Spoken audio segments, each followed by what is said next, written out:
Matt, right off the bat, we just saw Congress pass a $2 trillion stimulus package. You know, give us a quick update on where that stands. Is it at the president's desk and what's in it? Yeah, not quite, Andy. There's a lot in it. A lot of we've already been talking about direct payments to American consumers, a $500 billion fund that will be divvied out to businesses, criteria yet unknown, airline bailout, et cetera. The question is, the House is at a session. Will they be able to come in and pass it basically by voice vote with no objection? And knowing the House, both of us having worked up there, Andy, I can't imagine everyone's going to lay down their arms and vote for this by voice vote, something so massive. So it remains to be seen how quickly the House can move on it and get it to the president's desk. Yep, delays have been because with a big spending bill, you try to throw your pet projects into it.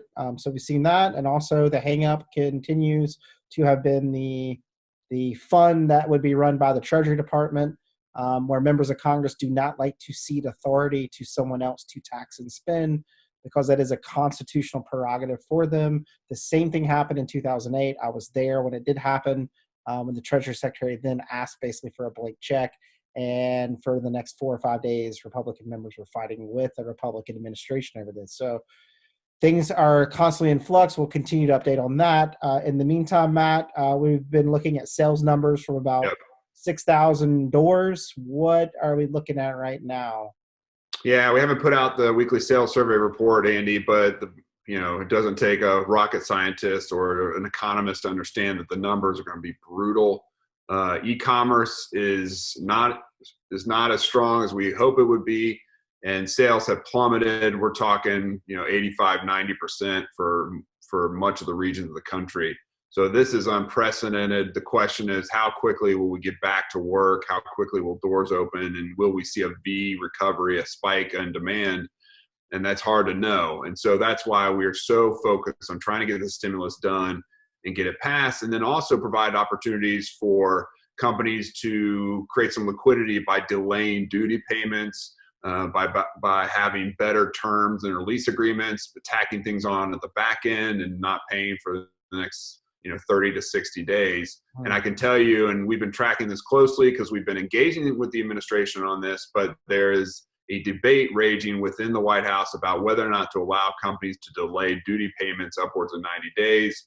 And the typical factions that we've seen during the trade war are starting to take hold. You have Navarro and Lighthizer, Ambassador Lighthizer on one side, and you have Mnuchin and Kudlow on the other, advocating for the relief in duty payments, or even the rollback of some 301 duties.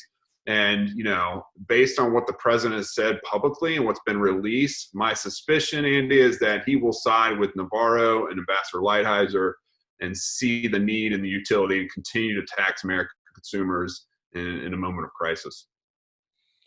Beyond that, when we talk about e-commerce, I'd like to bring up the fact that we were talking with some CEOs on e-commerce. While those sales are okay right now, they did tell us that the margins for e-commerce are lower than brick and mortar. Yep. So that's a concern of profitability. You may make sales, but you may not make the profit. People may be trying to do returns now that they had ordered previously just to get liquidity in their own households. That remains a concern. What else are we hearing from executives? I know we just dropped a shoe-in podcast with one of the industry leaders. I think it's Matt Rebell. And he was urging people to think very hard about liquidity issues right now.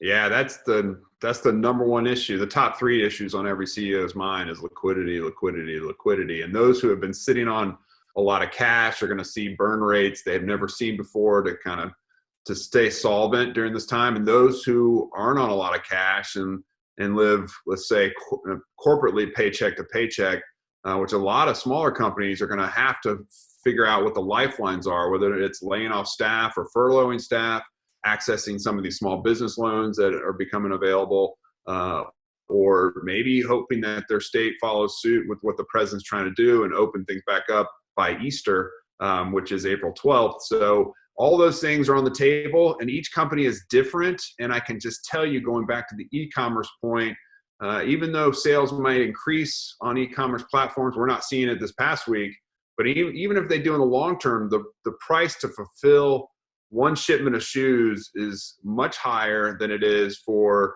a brand to ship a whole dozens of shoes to a retail outlet, and for the customer to take on the cost of going to retrieve those shoes and buying them in store, particularly with returns as they are on e-commerce platforms. So there's really no easy answers right now, as many of our industry members and our followers are seeing day to day or hour by hour.